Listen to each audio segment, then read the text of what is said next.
Okay, parking lot's filling up already outside of the Motorcycle Cannonball Studios. Getting ready to go live here in just 3.5 minutes. Want to say hi to some of our friends out there. Mike Draco, Mary Butts, Team Butts in the house, David Crum, Chris Summer Simmons with us tonight. Good to see you. Stony One Kenobi, good to see you here. Marjorie Kleiman with us, Jimmy Bradley, Walter Curo, Frank Rick, Bruno Coppola. Any relation? Can we get an in on that? David Courier, rider number 64, with you from Daytona Beach. Good to see all you guys. Dothan, Alabama, checking in. And then I'm Chris with Cycle Source Magazine. I'm going to be your engineer tonight for this incredible episode of the Motorcycle Cannonball Chronicles. We're going live in just 3 minutes. That's plenty of time for you guys to hit the like and share button and help us get this program out all over the two-wheel universe. And we'd appreciate that very much. Stick around. We'll be back. 2.5 minutes. We're going live. Get ready.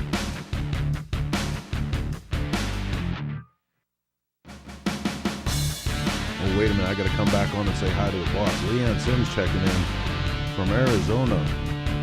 Steve Henderson. Mike Draco, Cincinnati. Rebecca Cunningham. Good to see you. Rider number 47. Bourbon, I don't even know how to say that name in Illinois. Nancy Keener from Maryland. Carrie Patchett. Good to see all you guys, man. So good to turn this thing on and know that people are out there waiting for us to go live. It's awesome. Thank you so much on behalf of the whole crew here. 2 minutes. 2 minutes left. We're going live. Get ready. Grab a drink, sit back, and get ready for the Cannonball Chronicles. 2 minutes.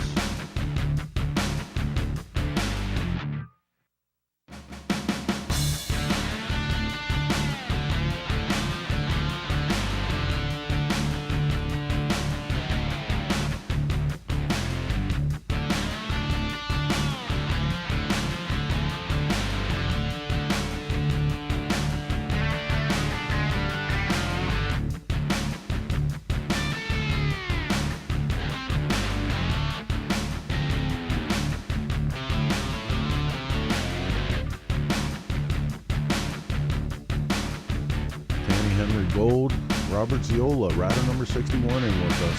I saw somewhere here, where was it?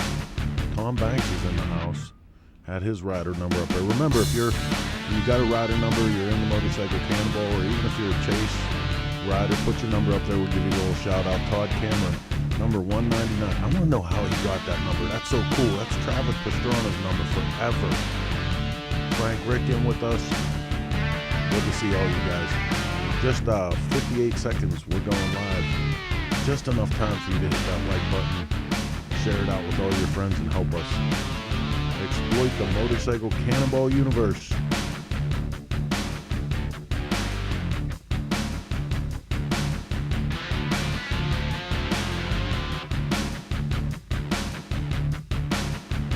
Keith Cardell, number 30. Valerie Galindo, El Paso, Texas. Joe Sparrow here. Awesome. Michael Butts also here. 26 seconds left. I think that's time. Time to get this one out of the garage and up on the road. Cherokee chapter, Randy Neal. Help me kick it off. We're going live with the Cannonball. Here we go.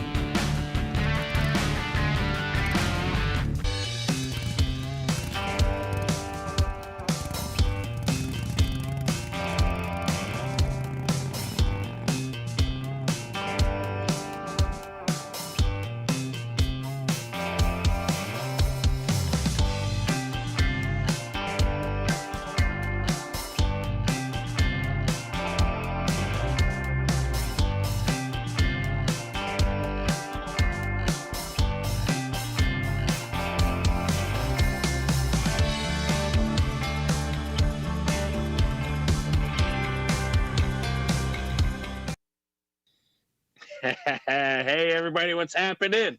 That's right, I'm Jason Sims. Guess what? I made it to the show tonight, and I am coming to you from none other than New Smyrna Beach Walmart parking lot studios. That's right. This is a great studio. It's great to be here. I made it. What can I say? Hey, we're going to have another good show tonight. Got a really, really great guest. I know we'll have some really good conversation with him. Very, very talented person. Before we get to him, I want to bring in my co-host, Mr. Robbie Nussbaum from Jersey. Howdy. What's Well, going what's on? happening? Oh, all kinds of stuff's happening. Everything's happening. What's going on with you? You made it? Oh, dude. Oh, yeah, made it. It was a little bit slower than I thought it was going to be, but, ran into some weather down south. They've been having a lot of rain down here. Slowed me up a little bit, but hey, I'm here. I'm set up, and I've already ran into some really great people. I've seen Doug Wafke. I've seen Dave Courier. I've seen Mark Tatum. Wow. I've seen John Bartman. A lot of people, Eric Dunk. Nice. Frankie Westfall. Man. No kidding. Yeah. I didn't think I'd see him down here, but so I've seen a lot of great people already. Excellent. Wow. Well, I'm up here struggling with some computer problems. So if anybody knows a good coder or a programmer or whatever, get in touch with me because I got some computer issues I got to deal with. I heard the Russians are pretty good at that stuff. That Russians may be what the problem was here. I'm not sure. I'm going to blame them anyway. Everybody else does. There you go. Yeah. Hey, so I guess the cat's out of the bag, huh? I heard. There's been a lot of publicity about this. There has. Tell us the scoop. So we actually were just going to send it out to the riders and let them, have the information for a week or so before we actually really put it out there to public. But, as soon as we put it out there, it kind of went viral a little bit. So we decided to kind of catch up and give some information out there. But yeah, the cat is out of the bag. Cross Country Chase 2021. It's happening. July 5th. It's on. It's official. Why is it official? Because we said it is. That's right. So yeah, anyways, we got something really killer planned for this year on this. I'm calling it a little mini chase. Mini chase Secrets of the Ozarks. So I want to make it a little special. A little different than we've done because we're actually going to start in one location and end in one location. And the great city of Cape Girardeau, Missouri is hosting us for our chase. I know a lot of you Cannonball riders will remember Cape Girardeau from the 2010 Cannonball, and then we also stopped there in 2016. We had an overnight stop there. One of the best stops that we've had both years. They really roll out the red carpet for us, and that town loves antique motorcycles. So we'll have a really good event. So we're going to be doing check-in and registration on July 5th. On July 6th, the chasers will leave. And where are they going? Where are they going, Jason? That's kind of some of the allure of this year's chapter. Tell me more. I want to know where I'm going to be every night. Where are we going to be? That's just it. That's why I'm calling it Secrets of the Ozark. Nobody's knowing where we're going. I'm not even going to tell the staff where we're going. There's only going to be 2 people that know where we're going to be at every night. Actually, 3. It'll be me, Leanne, and then our course master, John, will be the only ones knowing where we're going to be at from day to day. What? So, yeah, no hosted stops, no hosted lunches. We're keeping everything secret. And when we show up in the town, hey, we're going to have a party. Groovy. So, I think it'll be pretty cool. I've had a lot of excitement. I've kind of leaked a little bit of this part out to a certain few people, and they're all about it. Does Leanne know? She knows a little bit so far. No, did she know you leaked the info? Oh yeah. She don't always agree with it, but you got to get some feedback every once in a while and see what's happening and just see, hey, am I out of my freaking mind, or is this what I have marinating in my head going to be perfect? And I think it's going to be good. I think, part of the challenge will be not knowing where you're going, kind of the unknown. Are we going to be in frickin' Tennessee? Are we going to be in South Dakota? Nobody knows. Are you going to be in Tennessee or South Dakota? We might be. Are you going to be in California? We could be. That's secrets. But you can tell them where they're going to finish. We are going to finish on July 10th, Saturday in Cape Girardeau, Missouri. There you go. So it'll be great. We got something really, really big planned for the grand finale. I got a couple people. First of all, I got to say hello to a couple people. Okay. All right. Steve Broyles. Hello. How are you, buddy? Say hello. I got to say hello to my wife. And Leanne says, yes, you are out of your mind. That's from your wife. Oh, Leanne, yeah, I get that. Leanne, I'm like Sergeant Schultz. I know nothing. Hey, dude, check this out. So I was trying to get us a ferry from Cape Girardeau, Missouri to frickin' Australia, but I couldn't pull it off. A ferry from Cape Girardeau, Missouri to where? Australia. Now, and you can't pull that off? I thought you could do just about anything. I can, but that one's playing a little tough. I think I'm going to blame it on COVID. So Chris Simmons says, then nobody can send parts ahead? Exactly. No shipping underwear to the hotel. No stocking up on oil. Right. So It's going to be a challenge. No having your girlfriend show up. Tim Burns wants or to your know boyfriend. If you're going to hear banjos. I bet we'll hear a few. We're going to hear them Ozark harps. Ozark harps. There you go. Wow. So this sounds exciting. So what year motorcycles are eligible? So we actually changed that this year too, which kind of exciting. I'm after a few little brands out there, and I'm hoping they're going to come out and play. So we went from 1930 now to 1960. That opens up the field. So it will open up the field a little bit. I'm hoping them guys with them Vincents and them kind of bikes come out and try to play with us a little bit. So I want to see a couple of those things. It just really opens it up to a little bit more of a metric market. Even in the American market, I mean, it gets these guys where they'll be able to come out and play with us a little bit. So no electric glides? Unfortunately. You have to kick your motorcycle to ride on this. Or push it, whatever. Or push it. Whatever you got to do. But Teach wants to know when we're coming to Bass Acres. Soon. We got to do a Minnesota run. We've only done like 3 miles through Minnesota on the Cannonball, so that's high on my list. Nice. So, hey, check it out. So, even on this chase, I mean, I want to see some unique stuff. I'd like to see some choppers, some bobbers.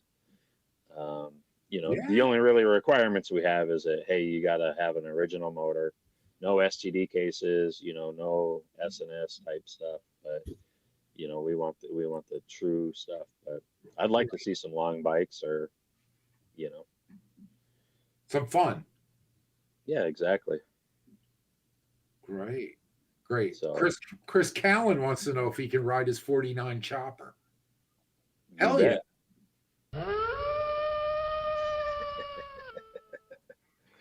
We're calling all of them. Walter Curl wants to know if we're going to wind up in New York City.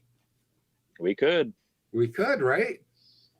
It's very possible. You got 10 days to go somewhere. No, we got 5 days. Oh, 5 days. Sorry. 5 days. 5 days to get there and back. So, right. There you go. But, so yeah. Excellent. We're doing a new challenge, man versus machine. So do you have the quiz questions yet? I have quite a few of them done already. So I have about 65% of the motorcycle questions put together. Of course, when we start doing the course runs, we'll go and do the course run probably 2 or 3 times before the event. And that's where we'll get some stuff on the actual geography of the location, some of the cities that we're going to. So that'll be part of the challenge too, because now I'm not letting you do any homework ahead of time on history of where we're going to be at. So Tribby wants to know Survey cars, and I can answer that. There is a Survey car entered, isn't there? We've had interest from one Survey car. One. We need more. And, dude, you should have seen my face. It was like, woo! I know. I mean, that's the perfect vehicle, isn't it? I don't know if it's perfect or not, but you know, it's it'd be freaking cool to see, I could tell you that. It's a suitcase on wheels is what it is. A parts truck on wheels. Yeah, but you know what? I don't know if mentally or physically I could ride a Survey car for 250 miles a day. You mean doing this? Yeah, exactly. Exactly. But I think it'd be cool. Oh, I think it'd be awesome. In fact, maybe there's a Survey car only chase in the future. I don't know. I don't know if I got enough sweep trucks for that. Oh, yeah, I forgot about that. You know. Sweep trucks, yeah. Oh boy. But we got some people, you know, that they're going to do it with their spouses. We've had a few spouses, you know, where they're going to do 2 up or ride in the sidecar. So we've had some interest from that, which will be pretty cool. You know, they'll get to enjoy it with their spouse. Are you coming to El Paso, Texas? Somebody wants to know. We could. I was just in El Paso 2 days ago. There you go. Maybe I was scoping it out. I don't know. I don't know. So Leanne writes, we'll be taking entries noon on April 1st for the cross-country chase on the website. Listen, Your wife is working hard, pal. She is. She's really working hard. So we got a lot of stuff that we're working on between the chase and the Cannonball. Will stuff in our personal lives. And will there... Richard Campbell, pulled pork vendors in the Ozarks are rejoicing.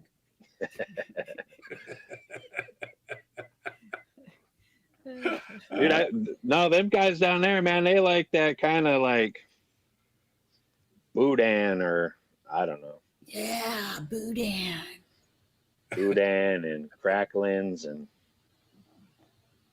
I don't know.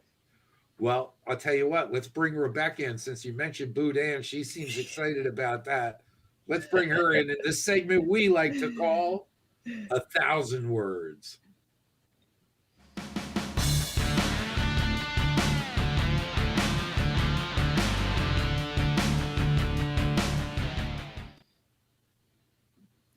boudin and being lost for 5 days. I don't know what else could happen to make it more perfect. Right there, I'm sold. Right. And I have electric start, so I get to cheat. Boudin. Oh, it sounds wonderful. I'm already excited. I'm ready. Heck yeah. Oh, so this week I have a little bit different video for you guys. I had a chance to corner Chris Tribby, sort of, during one of the gas stops. And he graciously talked me through some of the technical aspects of riding a 1911 Excelsior. So, Chris, if you would roll the tape. Let's go to the videotape. So what I got hooked up here is venting. It's a crankcase vent that collects the oil from the engine in this can. So normally it's made to vent through the frame and come out that little hole. And if it comes out that little hole, you get oil everywhere. So we improvised this copper tube and this can to catch the fumes. So therefore there's no oil mist flying out. And then we're going to drain the engine next.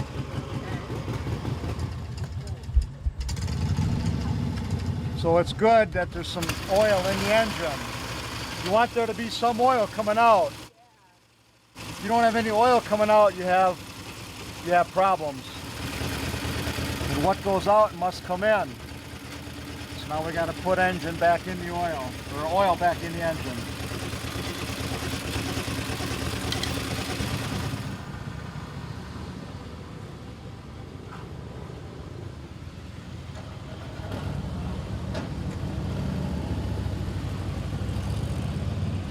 I wonder how they did this back in 1911. So we're giving the engine 2 ounces of fresh blood for the next 80 miles. And then we'll do it again.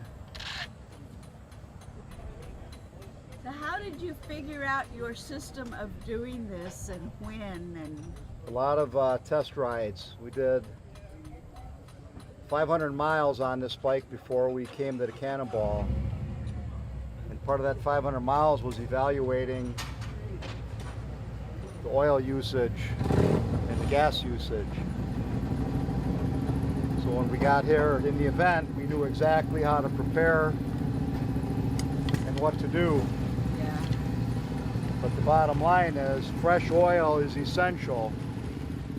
And my feeling is every gas stop, I'm putting fresh oil in it. And it's also a time thing. How fast can you do this? Because I got to get back on the road. yeah. Because I'm the slowest bike here.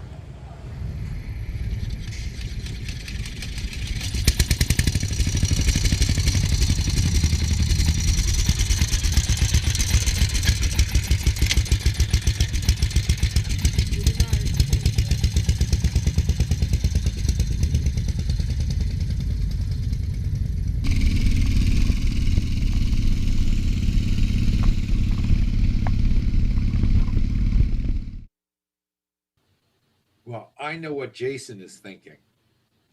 What's that? 2 large single topping pizzas for $9.99. Dude, you know I was $9.99 gonna each. What's that mean? $9.99 each. 2 large single topping pizzas for $9.99 each. Hey, that's For now- gourmet on the Cannonball. Yeah, but now I'm confused. Is it 2 or is it each? Well, you know I was gonna bring up Casey's because I freaking love Casey's. That Tribby had that whole thing down to a science, man. That was Oh, really he did. He did, and I'm still kind of amazed that he actually took the time to talk to me as much as he did, because I think that was the 4th day, and I had tried every single day to catch him at a gas stop. Like I would pull in and I would see him pedaling and going, or I would be pulling out when he pulled it. You know, it's like I'd see him off to the side, and by the time I could get off the bike and get over there, he would be done and going. Well, So you got to it know was- that Chris is like a professor. You know, he'll take the time and he'll talk to you and he'll explain things. He's great Yes. that way. You know, he is. He's wonderful. But I try not to disturb the riders too much during the ride. Now, in the evening in the parking lot, you know, they're fair game. But during the ride, when they've got certain things they absolutely have to do and they have to get down the road, I try not to be in the way too much, for the most part. Yeah. But yeah, Chris is wonderful about explaining things, and I really enjoy learning more about the bikes when I'm out there with them like that, when they can give me those little tidbits of information. And personally, I truly appreciate him capturing that oil, because it doesn't end up on my face shield, my face, my hair, my clothes, because I end up following behind everybody with their leaky motorcycles. Jason, you got a guest with us tonight? Is there a guest in there? Wow, dude, you know, no, seriously, I am like literally in the Walmart parking lot. I don't know if you can see that or not, but I got a crowd of people gathering around me, and it's, I mean, You might have to must have- hightail it out of there. I may have to. Yeah. I mean, it's like the paparazzi. Well, they heard you were in town. Right. Is that Jason Sims? So I tell you what, why don't we take a commercial break? Just want to mention that we're at the Banks Gas. I'm at the Banks Gas Studios tonight, and I'm not 50 floors below street level. That would be our engineer. But don't forget the people up here in the corner. Kiwi Indian is up there. Don't forget those folks. They're our sponsors. And we're going to bring you some other sponsors in a minute. But I want to thank all the folks who support us, all you people watching. Thank you so much for tuning in, and we'll be right back after these words from our sponsors.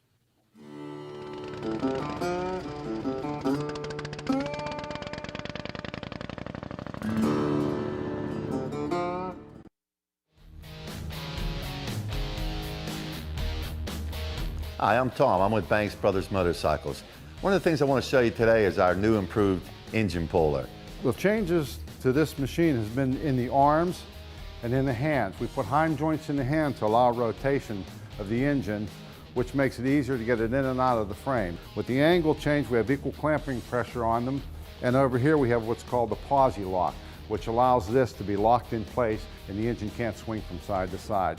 And we're going to show you just how easy it is to pull the motor out of the bike right now. George is actually going to come in, make contact with the cylinders, tighten it down, he's going to pull it out of there. You lift it up, rotate it, and bring the assembly out of the frame. You see the motor starting to move and it centers itself. This allows no side play once the motor's in place, and it keeps it safe, it can't fall out. Visit BanksBrothersMotorcycles.com to order your Banks lift.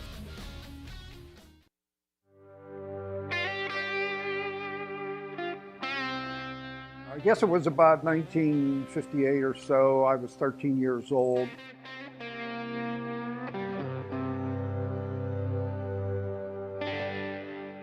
A friend had a homemade motor scooter. He let me ride it, and I just was taken by that. There were garage builders everywhere before the pros took over. Especially bikes and hot rods, you had to have friends that did all the different things.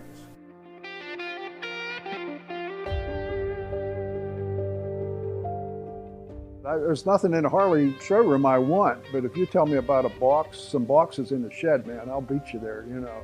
And then it was that fun and that personal pride that you took a basket case and you made something out of it. You know, anybody can go buy one of those, but you got to build one of these, and that's the difference.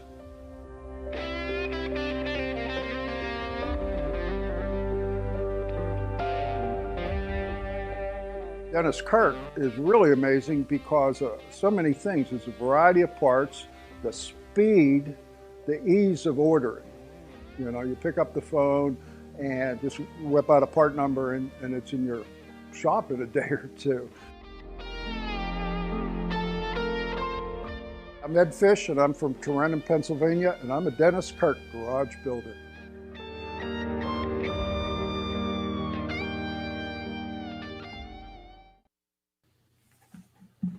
So thanks to Dennis Kirk and the Banks brothers for their Banks lift.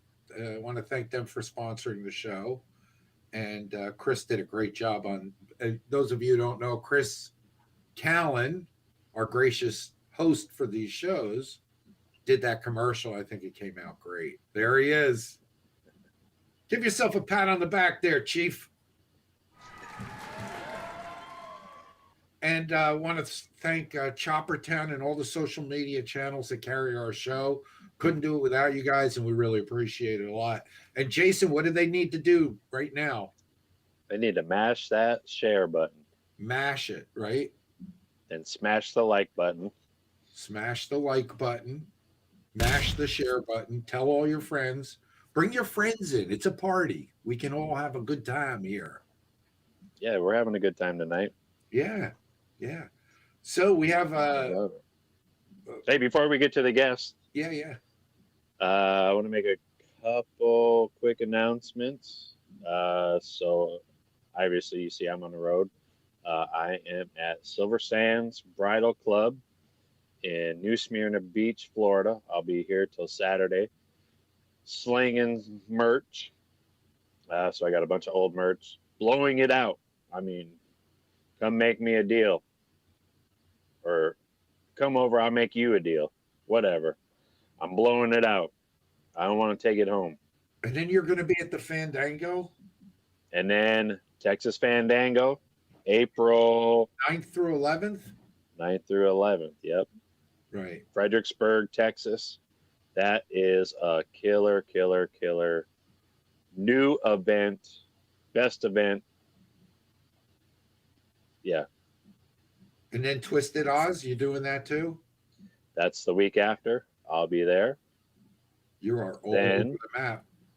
The week after that, Oli. I probably won't be at Oli, but I know a lot of you guys will be. And that's always a great meet. I'm going to try to make Oli. We'll see.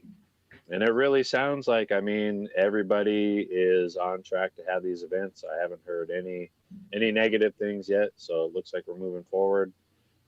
Try to plan to get out there and get to one of these things.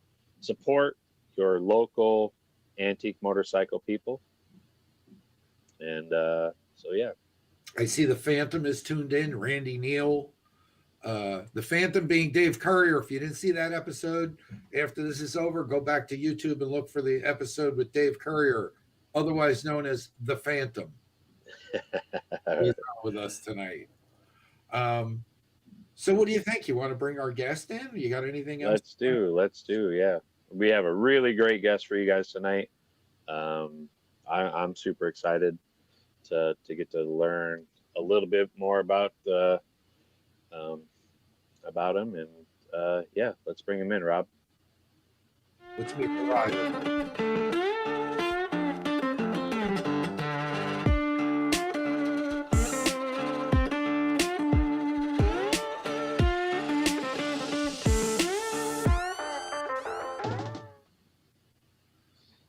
There he is, Charles Falco from Team Falco.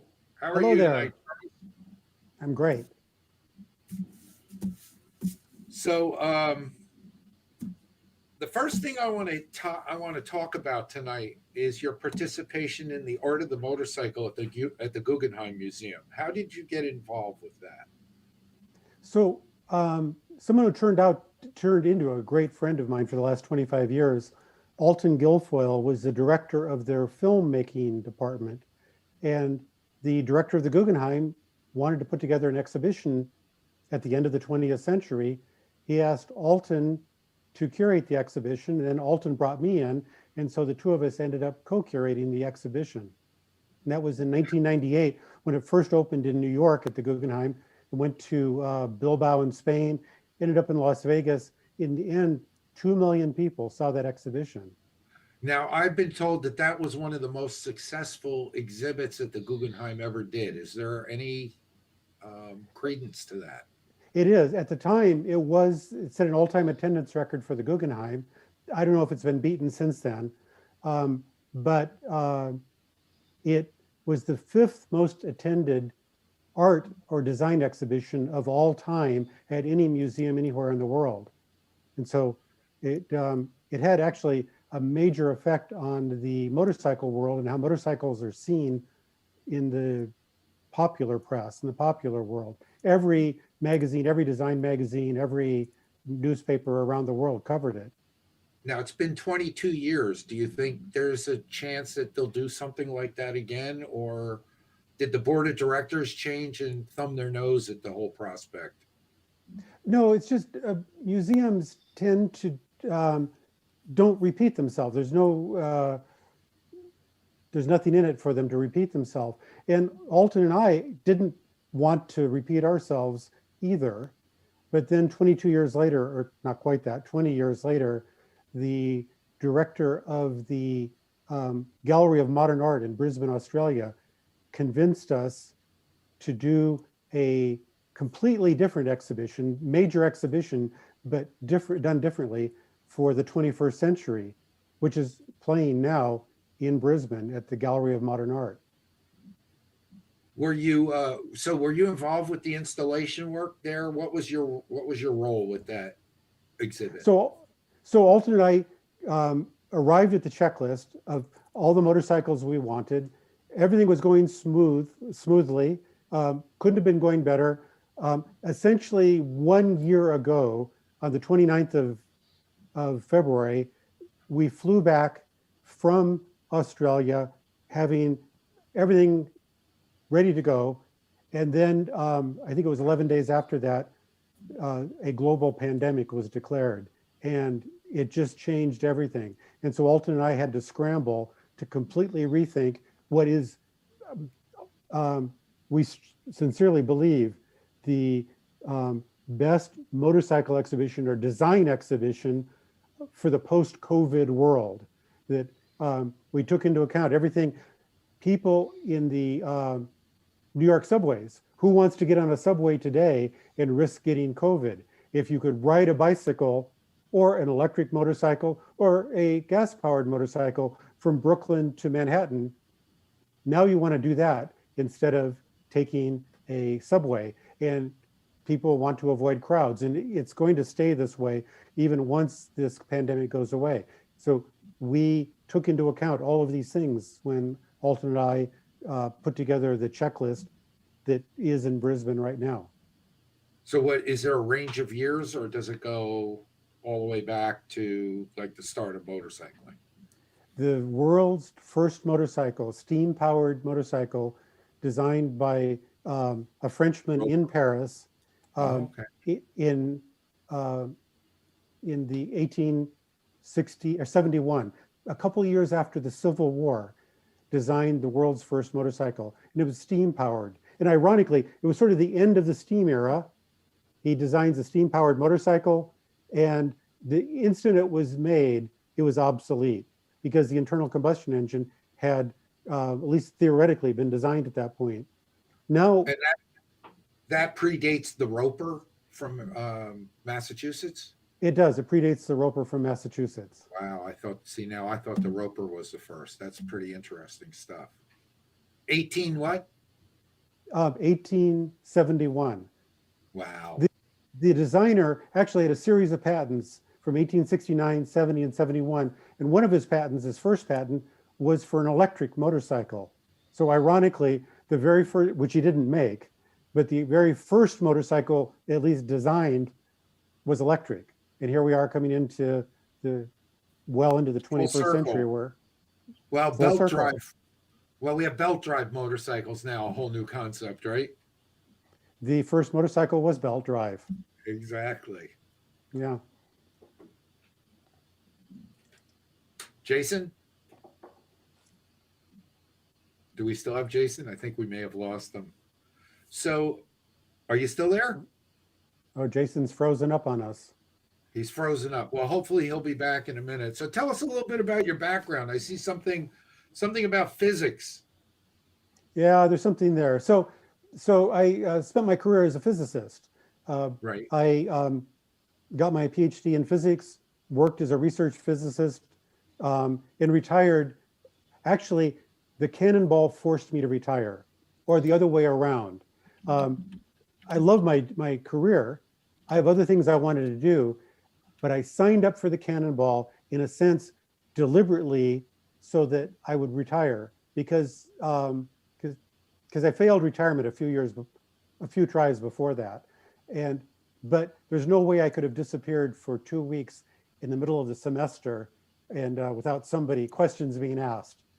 So that forced me to retire just before the Cannonball.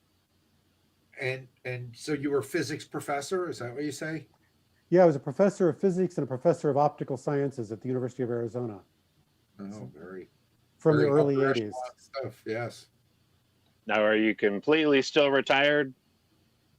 Well, we spent a lot of time. I worked very hard with Alton. We were flying around the world getting the motorcycles for the exhibition in Brisbane.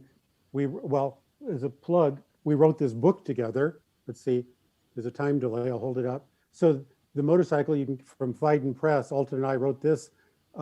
Starting about this time last year, we wrote it fairly quickly. It was a full-time job to research this. that as a physicist, facts matter, and so we tried to make sure we researched it very carefully, and that takes time.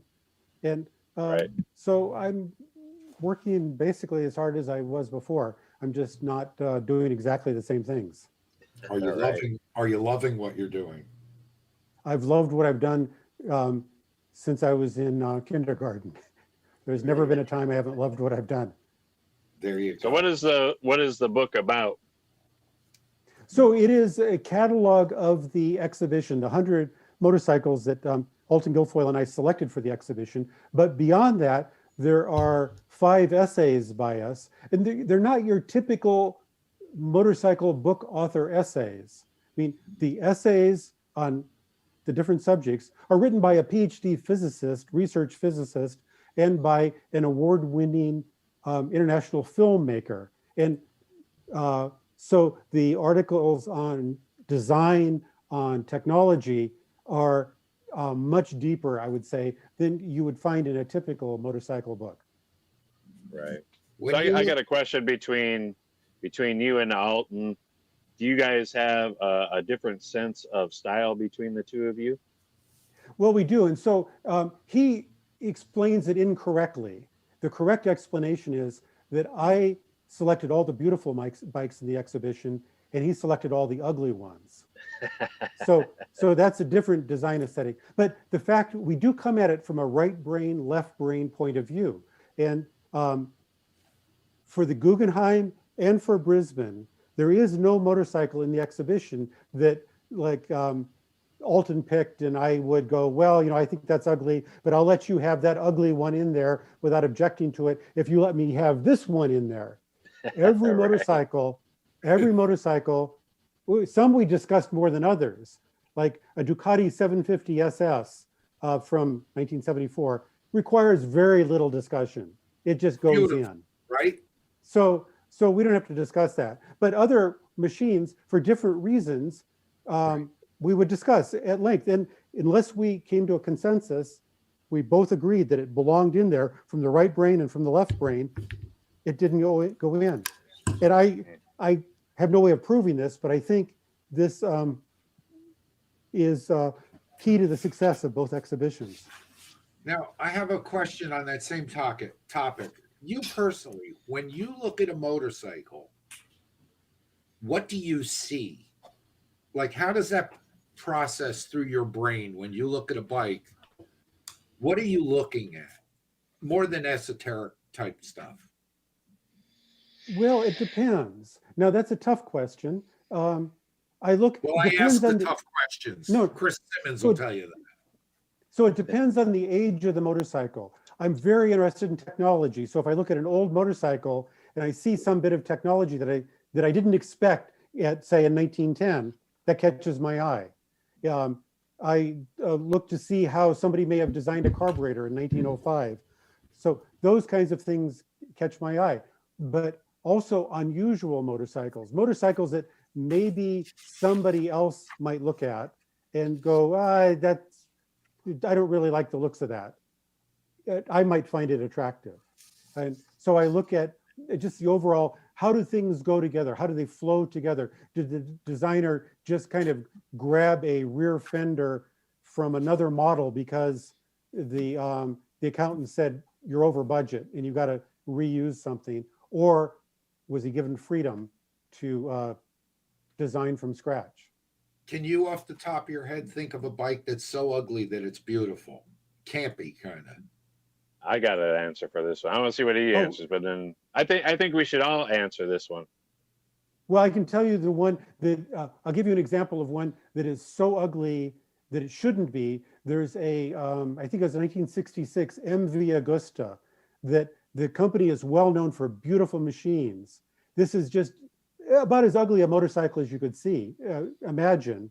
But given that it comes from a company that is known for beautiful motorcycles, the ratio of what they should have done to what they actually did is worse than any other motorcycle I'm aware of. So which model? Because if we're lucky enough, Chris Callan will find it for us and put it on screen. There it is. He found it. That third from the left. That doesn't do it justice. You need to see it full screen size to see how ugly. Look at the ugly the headlamp is, ugly the tank is, The black seat, and white. yeah, the black and white. Now that's there it is, on the left. Let's see if it. Well, we're trying to. There we go. Oh yeah, that is about as ugly as it gets. Okay, so it's as ugly as it gets, and it was designed by MV Agusta, so it gets extra negative credit for right for that. Because there's no Italian sexiness attached to this motorcycle. Look at the headlamp. Look at every aspect of it. There's not a single beautiful. Well, the engine. If you could blot out the rest of it, which you can't. Once you've seen the rest of it, you can't blot it out. That is a very distinctly though 1966 mid 60s styling, is it not? Well, ugly. It is. It's kind of copying Honda in the square tank sort of way. Well, and the big headlight too. That was kind of an Italian thing. That big headlight, right? That's a square headlight. That's oh, it's square. Yeah, I didn't pick up on square. Well, the headlights. No, the headlight itself is round, but the enclosure is square. Right. Yeah. Well, actually, it's rectangular, isn't it? Greatest bike? I don't think so.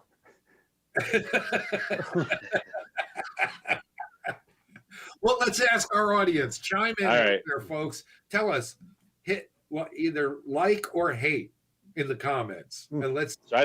So I think we go around now. So I want to say, and then we'll hear from Robbie.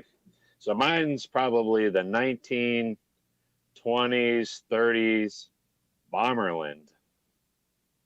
Oh, that's there we go. Now we're into the range where I say when you look at the Boomerland, that with some of the colors, it proves to me that LSD was invented in Czechoslovakia in 1920. Because every other motorcycle at the time is black. And so suddenly you have yellow and red and all sorts of stuff. And the original question was so ugly that it's beautiful.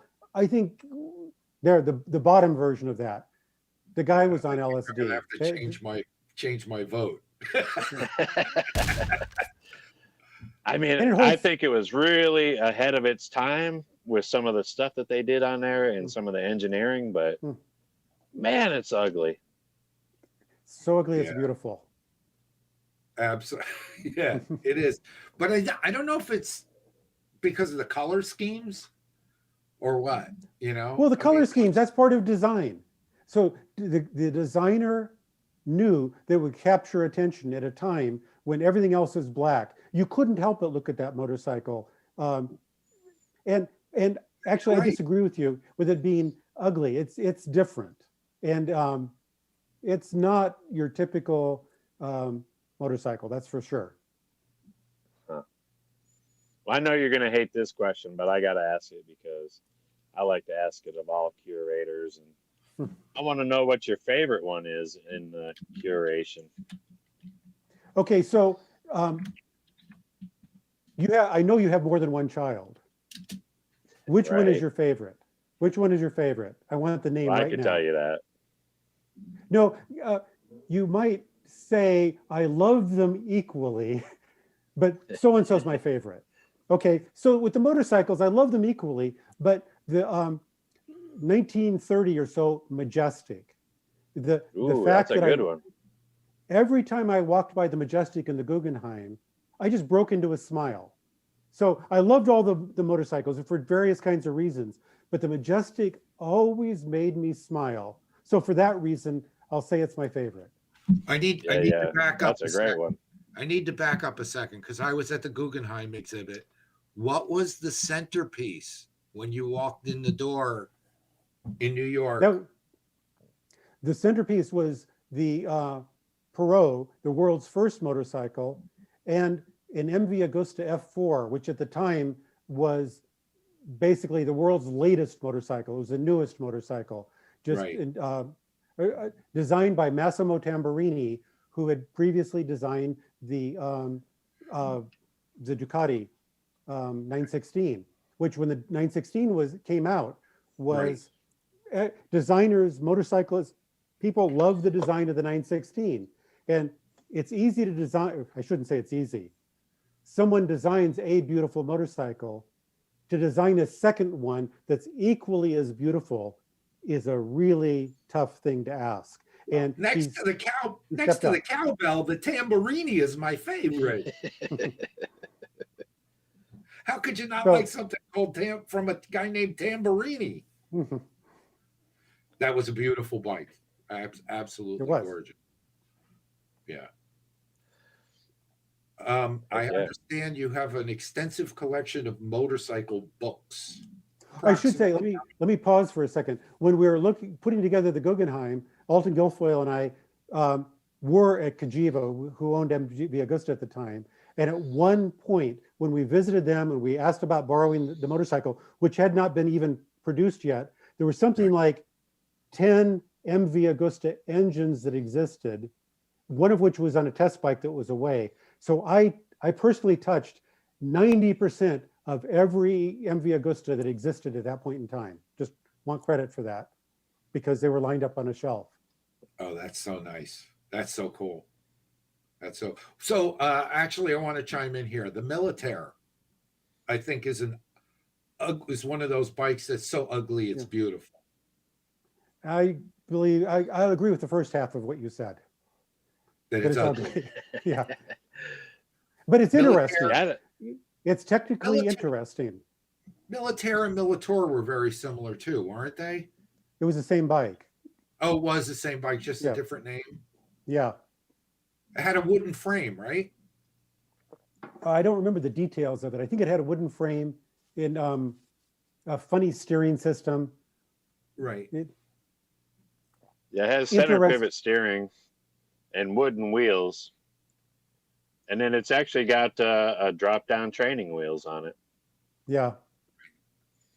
And to me, actually, I love these bikes. Well, it's very. I mean, this is one of my holy grail bikes right here. I mean, I see pure sexiness out of this thing. I'd love to ride that bike. That's for sure. Right. Yeah. You know, there was actually it is ugly. There was, I mean, there's no doubt. There was one on the 2010 Cannonball, a Militaire. No kidding. I didn't know that. Yeah, Jim. I think it was Jim Denny that wrote it. It could be. Yeah. So there's actually plans to have another one. I thought we were going to see it this year, and they just haven't got it fully together yet. But I'm sure we'll see another one here coming soon. Well, I'm sure a lot of the people who showed up, the civilians at our stops on the Cannonball, just had their minds blown that there's these motorcycles that are worth so much money that you wouldn't dare touch them. And nutcases are actually riding them on open roads across the country. And seeing bikes that you've only seen in books. Yeah, well, we haven't seen a Cyclone yet, but I'm hoping. I got my fingers crossed on that one. Yeah, I don't know. What tell us about your collection of books. Well, so I'm a professor, and professors like books, and I'm a motorcyclist and have been since a very early age. So I like motorcycle books. And so as a result, I have like in the room that's directly below where I'm sitting right now, 90% of every English language motorcycle book ever published since 1898. So approximately how many books? More than 4,000. It's been a while since I've done an estimate. Wow. Takes up a lot of space. That's incredible. It's great research library, let me tell you. When you're trying to research a book, again, plug for this book behind me that you can get on Amazon, that we researched. Turns out it's 15 steps down from my office to my library, 15 steps back up. I made that trip countless times in the fall. In the spring last year when Alton and I were writing the book. He'd call me up and say, what can you find about, this book, this bike? 15 steps down, 15 steps back up. Here's the facts on that bike. What can you tell me about this book? Chris, can which you book? come to Paget's Handbook of Early Motorcycles. I can tell you it's out of focus. Well, that's my camera. You Yeah. familiar with that one? Oh, I've got that one, sure. Or Modern Motorcycle Mechanics and Speed Tuning. I've got every edition. There you go. No, it is. No, and so I like to work on motorcycles as well. And I love to work on motorcycles. And if you want information, like the latest edition of that, a lot of the stuff related to 1950 motorcycles is not necessarily continued into the later editions. So you need the various editions to find information about earlier bikes.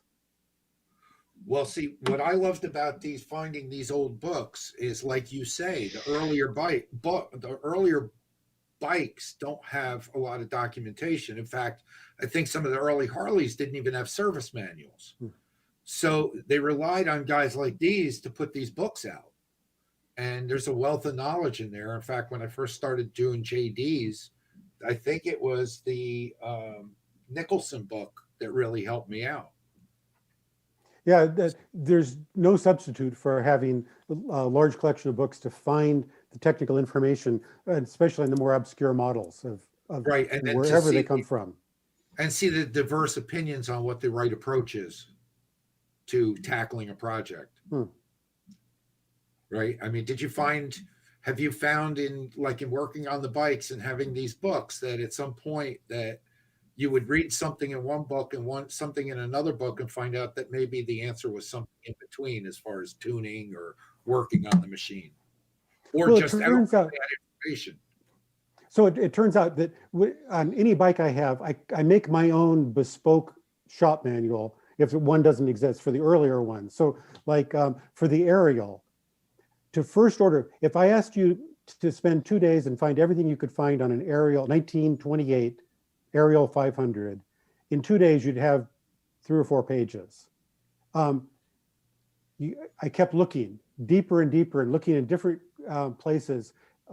So I've got a shop manual. It's 2 volumes and it's in 2 2-inch wide binders, so 4 inches wide, of everything that's been found about an Ariel and organized by category. So I'll have timing cover, the timing chest.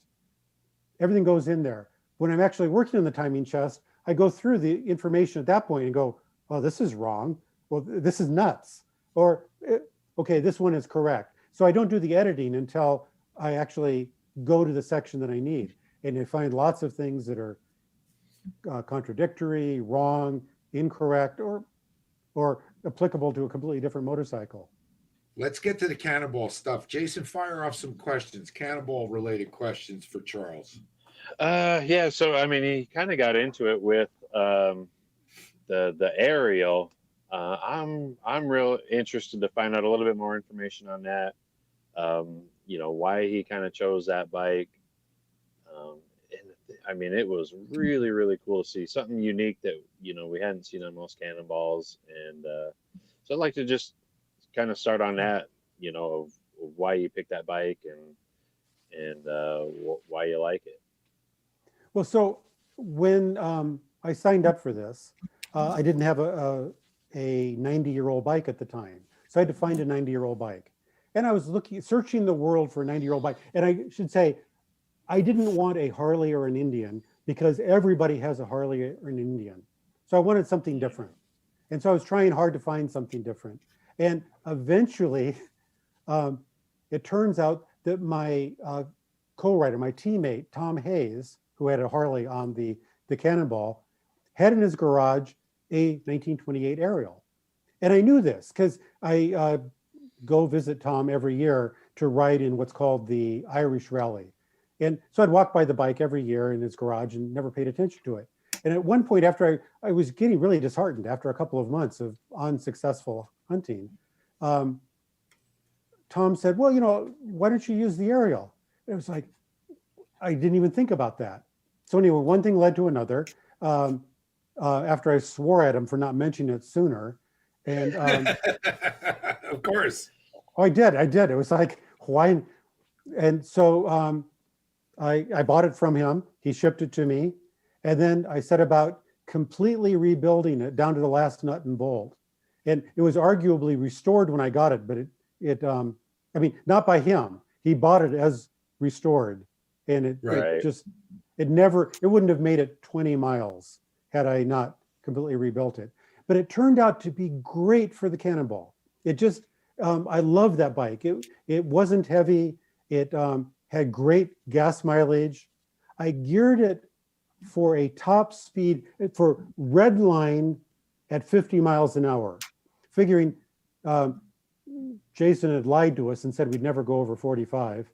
And we're never going to go on a freeway. Well, there was a road, a divided highway in Iowa that went north in Iowa that technically wasn't a freeway, but it was a freeway and everything but name only. You know, trucks passing at like 200 miles an hour and poor us on our bikes puttering along. So I was going 50 there, but I geared it for that. It did that very nicely. It got great gas mileage. So every morning, the category I was in, we got to leave 15 minutes before the big Harley and Indians. So I'd take off, and 15 minutes gives you a big head start. I'm going 45, 50 miles an hour. And at about 90 miles, all the big Harleys and Indians just roar past and immediately pull in at the first gas station because they're out of gas. Well, mine had a range that I thought was 160 miles. I learned in South Dakota it wasn't. But you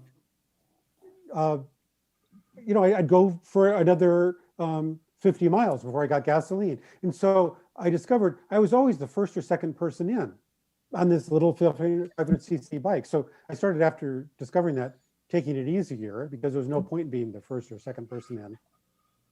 When he went through South Dakota into a heavy headwind, the 2.4 gallon gas tank, it turned out that I decided that if I waited till the end of whatever town I was going through after the Badlands, whatever town that was, but I was going to wait till the end, the last gas station, and that would get me all the way to the next, the end of the day. I pulled into town, going through town, and exactly in front of a gas station, I ran out of gas. Couldn't have been better. I filled the tank. Well, I filled the tank, and I learned at that point that it wasn't 2.4 gallons, it was 2.1 gallons. The manufacturer had lied. And I'd gotten 50 miles per gallon instead of my usual 60 to 75 miles per gallon. But these are the things that you remember. Had I run out of gas in the Badlands. You had some trials and tribulations. Tell us about some of the trials and tribulations you had with the bike on your excursion. So one thing I discovered is, who knew that New England has such beautiful motorcycle roads? Just wonderful roads. Cruising through there. Well, I didn't. And then somewhere, those of you who've ridden the Cannonball know that you never know where you are because of the maps Jason gives you or the route sheets he gives you. You could be in Canada for all you know. All you know is it's 2.7.2 miles to the next left-hand turn. So somewhere, actually a design defect of the bike, the cush drive on the crankshaft came off, and there was no way. I didn't know that, and so that I had to go back on the breakdown truck and fix it in the motel parking lot. The worst was that the valve. Oh, so in rebuilding the bike, I did everything down to the point. What you see there is I hard chrome plated myself the camshaft, and you see me about with my tool post grinder to restore it to a nice shiny finish at the correct dimension. When I say I rebuilt it down to the last nut and bolt, I really mean it. So that what happened, you'll see somewhere, I've got a picture of a valve guide that's oval. I ran out of compression. I ran out of compression as we're coming into Pierre, South Dakota. Bike was still running, and I had no choice but to. You don't need a compass to see that the valve guide you're looking at is not round, and it trust me, it should be round. And then if you zoom back out again, you'll see that the valve, exhaust valve, zoom out even some more. Well, no, that's fine. The valve is receded into the head because of the gasoline, the lead-free gasoline. The valve is just eating its way into the head. And so a job that you normally would do in a very well-equipped shop, and you would take a couple days and take your time to do this, I did with my Cannonball teammate, sort of driver, John O'Regan. We installed a new valve guide and ground the seat and rebuilt it in the parking lot at midnight in South Dakota. And I've got to give you a shout out here to the Keith Martin of the Norton team. The Norton team had a very well-equipped shop. And this is typical of the Cannonball spirit. In a sense, I'm a competitor. I'm in the same category as those guys are. They turned the shop over to me, kept the trailer open till midnight. They had a lathe to turn refurbish the valve. He had a valve guide from an old Norton that happened to fit. There's Keith Martin. Can't thank him enough. And they're great guys. So a very tired me got on my bike at 7:30 or whatever it was the next morning without losing any miles on that and took off. These are the kinds of things that you're driven to on the Cannonball, and the kinds of friends you make. There's just no substitute for this. There's no way to explain the Let's great talk about camaraderie. your teammate's teammate. Tell us about your team. Well, Tom Hayes, I've known for 25 years. I met him at the Guggenheim. Alton Guilfoyle introduced me. So he lives in Dublin. He's a former chief financial officer of Island Records. He lives next door to Bono. One of my motorcycles lives at his house in Dublin that I use every year in the Irish Rally.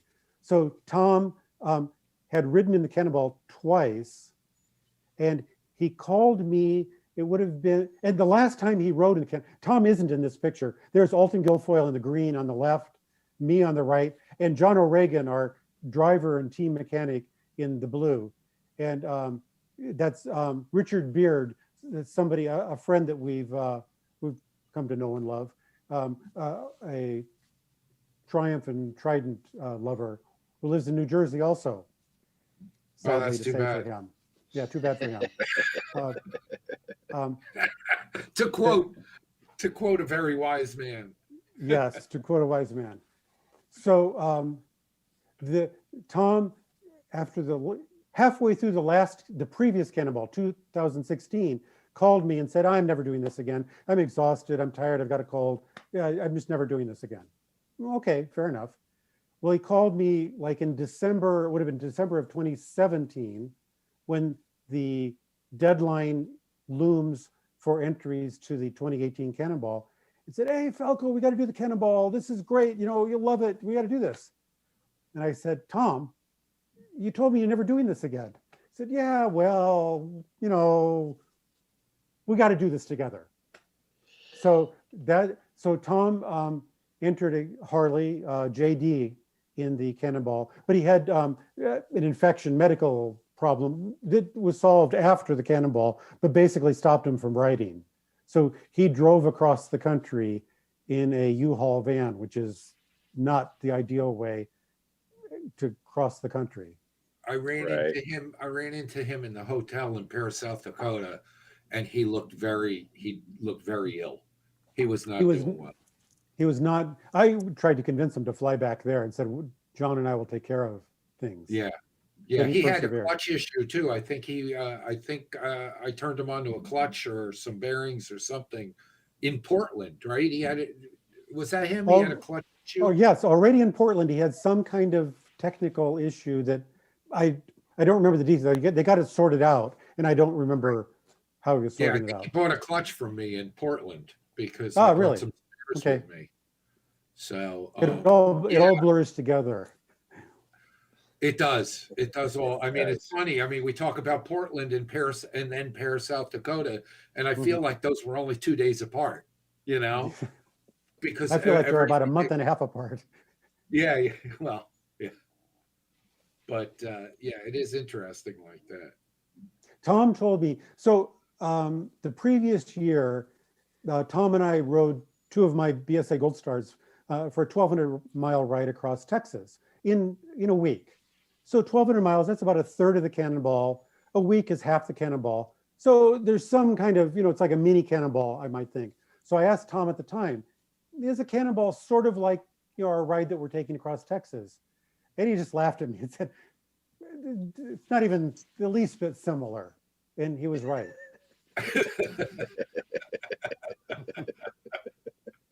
So are you riding the next event this year?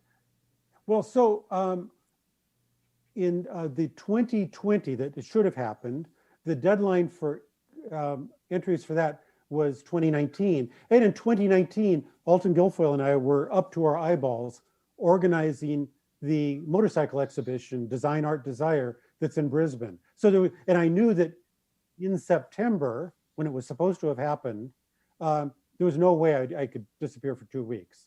So I didn't sign up for it. And then COVID came, and I still, because we had to redo the whole exhibition, I still couldn't have done it. But one thing I did after the Cannonball,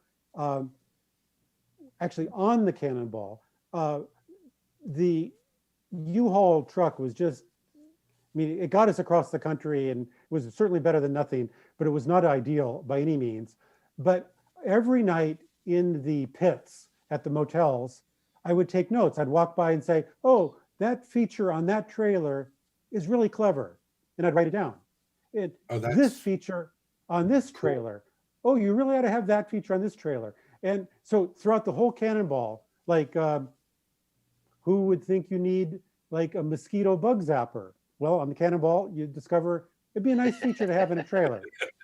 And so I had all the features written down of what would be, for me, an ideal Cannonball trailer. And I got to say, this is a typical physicist thing to do.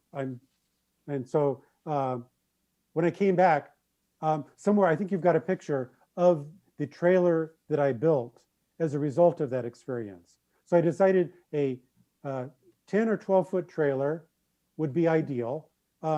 There's, what you can't see very well is I welded a workbench in the back.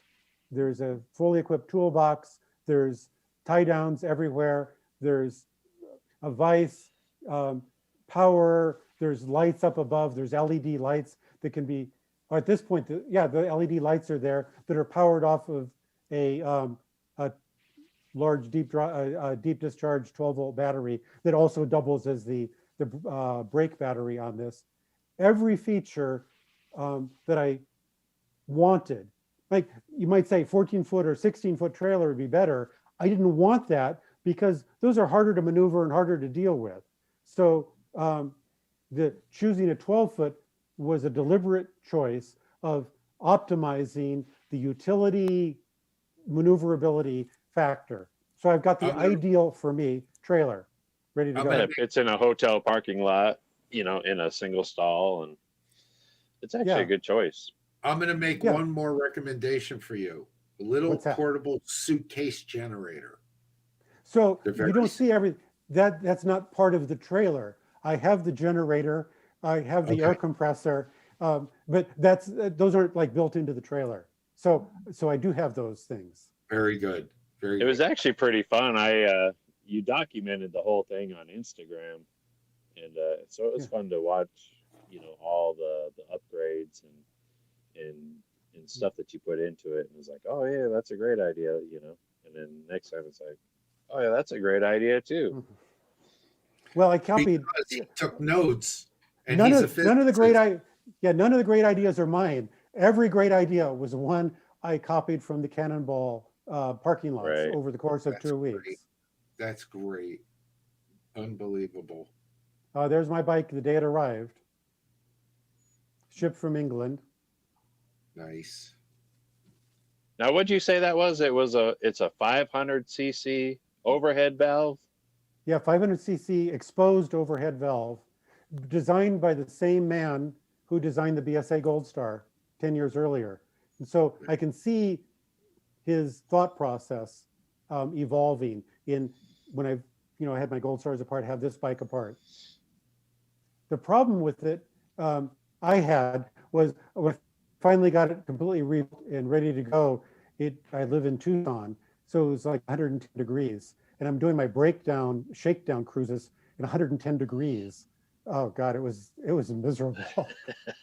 I bet. Now, I why do bet. you feel that the valve failed?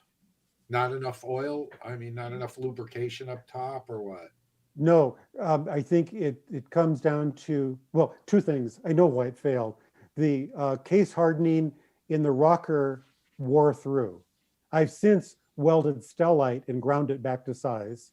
And the valve just receded because that's what non-leaded gasoline does to these old valves. So I'm installing the Kibblewhite sells valve Nitrite. seats that are the hardest valve seats made out of kryptonite, and so the kryptonite valve seats going in, and that'll take Kryptonite, care of yeah, that. and that's only available in certain areas of the U.S. as far as I know. The kryptonite. In fact, I don't even know if it's It is. You need a special waiver to have it even shipped interstate.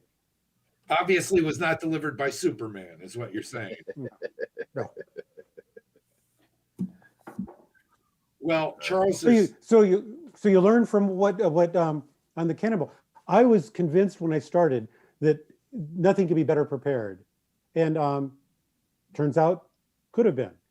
so you even, learn from this stuff. Even the professor learned from the minions. Oh, absolutely, absolutely learned from this, and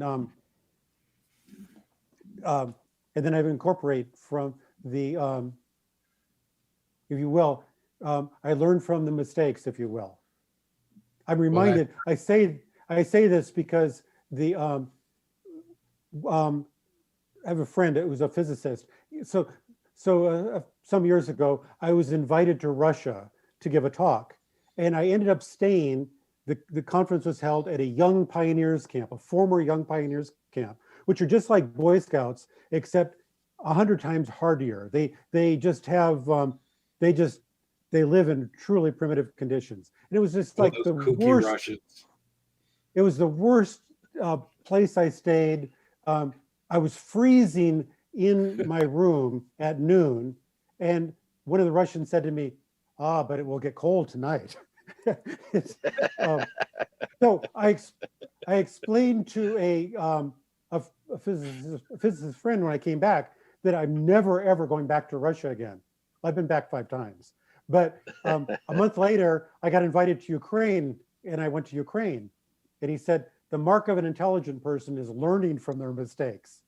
I said, so you went to Siberia on vacation. Is what you're saying. Ukraine is different. Well, and so my first motorcycle I got when I was 15 and a half, and I crashed it into the side of a car when I was 15 3/4 without a helmet. And so the mark of an intelligent man learns from their mistakes. I have 20 motorcycles now. So clearly I'm not an intelligent man. We're almost out of time, but I would be remiss if I didn't bring up the subject of magnetos with you. Love magnetos. And you're somewhat of an expert on magnetos. Yeah, I decided at one point 25 years ago, I was rebuilding a motorcycle, and I thought, well, it had a magneto. I'll just have an expert rebuild it instead of me learning how to do it. The magneto failed in 20 miles. And I thought, well, I'm an idiot. I shouldn't have done that. And since then, I decided I'm going to learn everything about every aspect of a magneto at the most fundamental level of physics possible. And so I have the most heavily equipped magneto test facility on Earth, and I don't exaggerate this. And great, I'm going to send you some Bosch ZEVs. You can rebuild them. And so I rebuilt Tom Hayes's Bosch ZEV for his first Cannonball. Now, correct me if I'm wrong, though. He didn't finish the Cannonball, but it wasn't the magneto. It wasn't the magneto. The first Cannonball. Actually, I don't remember what happened for him the first. No, he had no problems with the magneto. Magnetos work great. Right. So, all right. So you've mastered the magneto, is what you're getting at here. But I only work on them for myself. It's really stupid. I mean, I have incredible equipment that you just unbelievable that I've thrown at this in order to understand. Like, I want to understand within the first thousandth of a nanosecond of how the spark is initiated. Well, you have to measure it within the first thousandth of a nanosecond. That's And the so physicist in you, right? that's the physicist in me. Yeah. Right. That's So amazing. I like to understand these A things. lot of knobs and dials involved, I'll bet, and lots of sparks. Lots of knobs and dials and sparks, you bet. Yeah. So Cool. you can hold a piece of paper under the spark of one of my magnetos with the spark this long, and the first pulse sets fire to the paper. So your bike will start. It's a magneto, baby. Well, look, Charles, we're out of time. We're over time, but man, thank you so much for coming on with us. Yeah, absolutely. Have you on again, absolutely, because I have 2 pages here of notes that we didn't hardly even get to. So, Well, and we have your CV here. So, and there's a lot of stuff in there. So please, I'd like to ask you to come back with us in the near future and sign up for the Cannonball, Jason. He might be able to do it this year. No, Maybe. Well, you guys must be signed up by this point. You must be full up by this point. We are right now, yeah. But Yeah, you don't know no, when we're getting people from the waiting list. Hmm. So, Yeah. But I'd love to come down to your place and check out your library, and maybe you can help me on some questions for the chase. Well, I could. Yeah. I give you questions that nobody will answer. If you want That's the ones that'll I really like. separate that'll separate the real hardcore, because you That's don't what I'm ask after. 60 questions. well, Yeah, Jason's in Arizona now, so he might just pop in and we'll do a show from there. Yeah, I figured that out. I didn't realize that. I thought you lived in South Dakota, but apparently you don't. No, yeah, we just recently moved to Arizona, so we're just a little north of you up there in Apache Junction, and loving it. Well, But, the winters are better than South Dakota winters. But Yeah, Jason, absolutely. Jason has to get out of that Walmart parking lot. So with that, I'm going to say thank Okay. you. Thanks a Well, lot. thank you, Charles. guys. Great to see Yeah, you. thank My pleasure. We really enjoyed it. Okay, signing off. Thanks. Hey, that was a freaking awesome show, wasn't it? Oh yeah, I mean, I could talk to him for hours more. I mean, he's just so knowledgeable. Well, you get a professor. Come on, right? Right. He's got the answers. He does. No, that was great. I mean, Now, if he could I knew we were going to get to learn a little bit and kind of do a little bit different aspect than what we have been doing. I mean, instead of just talking Cannonball all the time, it was nice to kind of talk about this other stuff a little bit. Yeah, I did forget. There was one question that I had, and I forgot to ask him, and it's how to reset the clock on the microwave. But maybe we'll get that next time. That thing boy, that'll make anybody crazy. Ain't it? So, Rebecca, you still there? What'd you think? What'd you think of our guest? Oh, I me, what do I want to do? I immediately want to go find him and stick a camera in his face and have him talk to me. It's all about you, Rebecca. That's right. Or my camera anyway. Well, I had a great time. The shows, I don't know, Jason. I think the shows are getting better. What do you think? I think they are. Maybe I should keep going to Walmart every time. Must be the vibe. It certainly adds an element. We're all sitting here waiting to watch Jason get jumped. Yeah, exactly. That's exactly right. That's where I'm coming from. I mean, when you dropped the phone, I was like, "Oh my gosh, put it on live, Chris! Hurry!" That's what I thought. So we didn't have it on live camera, but at one point Jason dropped the phone, and we could see it, but you guys couldn't. But there's a shot of the roof, and then the steering wheel, and then they're kidnapping Jason live. Well, these guys didn't see pre-show when I thought I had to get my gun. Yeah, that certainly set the tone for us. Jason, can you give us a live on the scene report now? I mean, we are doing some hard news, so can you turn that camera on and show us who's outside? No, I already got an audience, and I don't want to. They already, yeah, there's some stuff going. We got to get out of here. I got to get out of here. Okay, all right. So we really don't want to lose Jason. Start your engine, buddy. Start your engine on camera, and we'll take us out of here. We're out of here. So, hey, I want to thank everybody for tuning in tonight. Another great show. Next week, we are taking the week off. So we'll be back in 2 weeks. Another great guest, and we'll have lots more stuff for you. Maybe I'll try Target or something like that. I don't know. But anyway, see you guys in 2 weeks. And no shop talk on Sunday night. They are on their way to Daytona, but stay tuned to Cycle Source Magazine and Source Media. Chris is going to be bringing you some specials during the week, I believe.